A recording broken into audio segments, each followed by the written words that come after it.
रेत से चीनी अलग करना।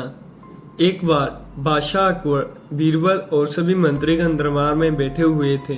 सभा की कार्रवाई चल रही थी। एक एक करके राज्य के लोग अपनी समस्याएं लेकर दरबार में आ रहे थे।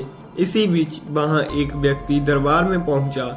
उसके हाथ में एक मर्तबान था। सभी उस मर्तबान की ओर देख रहे थे। तभी अकबर ने उस व्यक्ति से पूछा, क्या इस मर्तबान में? उसने कहा, महाराज, इसमें चीनी और रेत का मिश्रण है। अकबर ने फिर से पूछा, किस लिए? अब दरबारी ने कहा, गलती माफ हो जा महाराज, लेकिन मैंने बीरबल की बुद्धिमत्ता को के किस्से सुने हैं। मैं उनकी परीक्षा लेना चाहता हूँ। मैं ये चाहता हूँ कि बीरबल इस रेत में से बिना पानी का इस्तेमाल किए चीनी का एक एक दाना अलग कर दे। अब सभी हैरानी से बीरबल की ओर देख रहे थे। अब अकबर ने बीरबल की ओर देखा और अकबर ने बीरबल से कहा, देख लो बीरबल, अब तुम कैसे इस व्यक्ति के सामने अपनी बुद्धिमत्ता का परिचय दोगे? बीरबल ने मुस्कुराते हुए कहा, महाराज, हो जाएगा, यह तो मेरे बाएं हाथ का काम है। अब सभी लोग हैरान थे कि बीरबल ऐसा क्या करेंगे, रेत से चीनी अलग हो जाएगी। तभी बीरबल ने उठे और मर्तबान को लेकर महल में मौजूद बगीचे की ओर बढ़े चले। उनके पीछे वह व्यक्ति भी अब बीरबल के बगीचे में एक आम पेड़ के नीचे पहुंच गए। अब मर्तबान में मौजूद रेत और चीनी के मिश्रण को आम के पेड़ के चारों ओर फैलाने लगे। तभी उस व्यक्ति ने पूछा, अरे ये क्या कर रहे हो? इस पर बीरबल ने कहा, ये आपको कल पता चलेगा। इसके बाद दोनों महल में वापस आ गए। अब सभी को कल सुबह का इंतजार था। अगली सुबह दरबार लगा।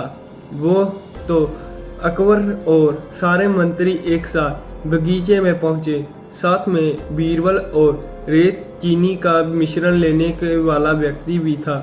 सभी आम के पेड़ के पास पहुंच गए। सभी ने देखा कि अब वहां सिर्फ रेत पड़ी हुई है।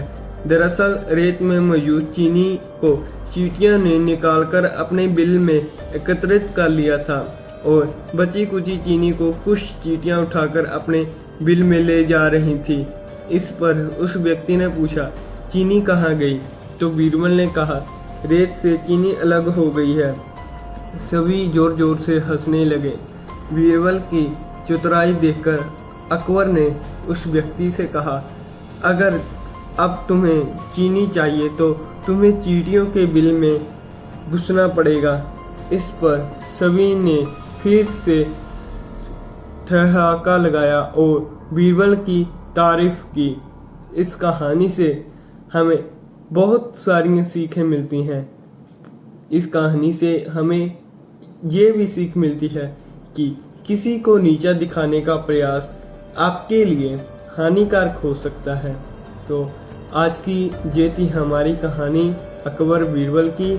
तो आप सबको हमारी कहानी ये कैसी लगी, कृपया करके कमेंट सेक्शन में ज़रूर बताएं। और अगर आप हमारे चैनल पर नए हैं तो सब्सक्राइब और लाइक शेयर करना मत भूलें। इसी प्रकार हम आपके लिए कहानियाँ लेकर आएंगे और हमारे चैनल का सब्सक्राइब करना मत भूलें।